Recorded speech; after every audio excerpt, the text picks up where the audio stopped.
Thank you for calling 1-800 REL Help. This is Brad. How may I help you? Yeah, at dinner last night, my daughter and my dad had a heated argument over former President Donald Trump. It seems my daughter's contempt for Trump rivals my dad's support for him. Oh, I'm so sorry. Well, how can I help you? Well, the conversation began when my dad said a prayer before dinner and asked God to bless Trump. My daughter let her grandfather finish the prayer before she asked why God or anyone else would bless Trump. About a minute later, they were screaming at each other, and then my father threw down his silverware and walked away from the table as he muttered something about liberals being brainwashed by the lamestream media into the cult of liberalism. My daughter followed him, screaming that it was actually Trump supporters who were the cult. So I guess I'm calling you to ask, which side is really a cult? Before I answer your question, can I ask why it matters? Why does it matter which side is truly or really a cult? Well, it matters because cults are dangerous. It matters because cult members are brainwashed. It matters because I need to know whether my dad or my daughter needs potentially life saving intervention. Got it. Thank you for the clarification. So instead of answering your question directly, let me instead take a different route and ask you to think of the history of the term cult itself. Okay. Very good. Can we agree that words change popular meanings over time? When you were a child, for example, what was a web? Web was something that spiders made. Fair enough. Ask someone today what it means and what might they say? I guess the internet. Exactly. Second point.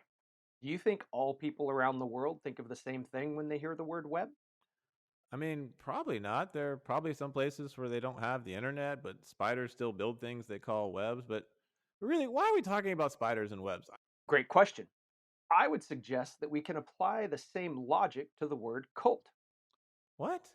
Well, much like the word web, the word cult, one, changes popular meanings over time, and two, means different things to different people at any point in time.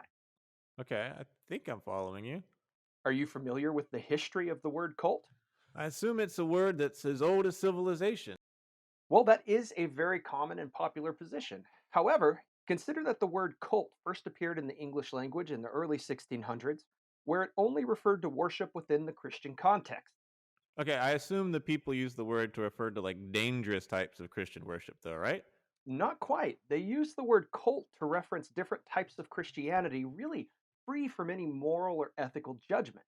This continued to be a common usage of the term cult for several hundred years. Then, in the late 1800s and early 1900s, scholars began to use the term differently. Sociologist Emil Durkheim, for example, wrote about different subsets of people within a particular religion, referring to them as cults. Durkheim used the term positive cult to refer to the aspects of a religion that convey, among other things, blessings and anointings. The negative cult, according to Durkheim, referred to abstentions and prohibitions. Durkheim believed that every religion contained these groups, and he used the term cult to characterize what he deemed these elements common within every religion. But he didn't cast moral judgments on these groups, right? Exactly.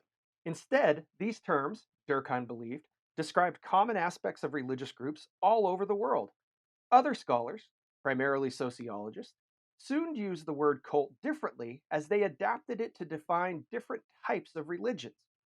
We should note up front that these scholars simply wanted to organize and classify the types of religions, and they found the word cult to be a useful term in a very highly technical sense. For example, if I tell one of my children that I need a flathead or a Phillips screwdriver, I'm not casting moral judgment on the screwdriver. Okay, all right, that makes sense. Great. So sociologists applied a similar distinction to the groups they designated as cults. That is, they define these groups in a technical sense free from moral judgments. Later, in the late 1970s, sociologists Rodney Stark and William Sims Bainbridge famously divided religious groups into churches, sects, and cults. They borrowed the first two terms in this taxonomy from sociologist Benton Johnson, who wrote, quote, "A church is a religious group that accepts the social environment in which it exists. A sect is a religious group that rejects the social environment in which it exists." Stark and Bainbridge thought this distinction helped classify and organize religions, but they had one major problem with it. Stark and Bainbridge believed that some religious groups have different tensions or different degrees of tension with the social environment in which they exist. So, Stark and Bainbridge then used the term cult to refer to groups that had a higher degree of tension within the social environment in which they exist. Okay.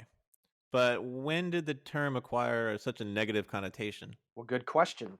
The problem for scholars like Stark and Bainbridge is that scholars were not the only people using the word cult.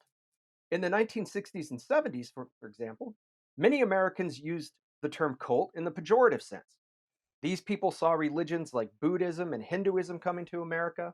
They also saw their children join new religions or versions of established religions that differed considerably from the parent religion. Some of these groups did commit acts of violence. A former minister named Jim Jones, for example, fled to the United States to Guyana, taking many followers with him. The community ended tragically in 1978 when over 900 people committed the largest act of group violence or murder in American history. The important thing to keep in mind is that the overwhelming majority of the new religions, however, were not violent. But the isolated few who did commit violence scared many Americans who believed that all of these new and small religions were dangerous, both to group members and to the country itself. They labeled these group cults, implying all the pejorative or negative connotations that most people associate with the word today. Okay. I think I'm with you, but how does this help me answer my original question? I'm suggesting that you actually ask a different question or maybe questions. Instead of asking if group A or group B is a cult, instead ask why someone might label the group a cult. That is, what do members of each group gain by labeling each other a cult? Care to answer that? Well, it seems that by labeling the group a cult, they're implying many of the things that I assumed earlier in the call. They assume that they can dismiss the group, that the group is brainwashed and isn't thinking for themselves. Exactly. We'd suggest you focus on the word cult as a rhetorical strategy to denigrate a group one doesn't like. From this perspective, neither your daughter nor your father belong to an inherently dangerous cult. Instead, they have different beliefs and ideas, and they want to discredit each other while validating their point. And they use the word cult to accomplish that goal without substantively engaging one another. Huh. I guess that makes a lot of sense. Thanks so much. Doesn't make my dinners any easier, but thank you. You're welcome. Thank you for calling 1 800 REL Help.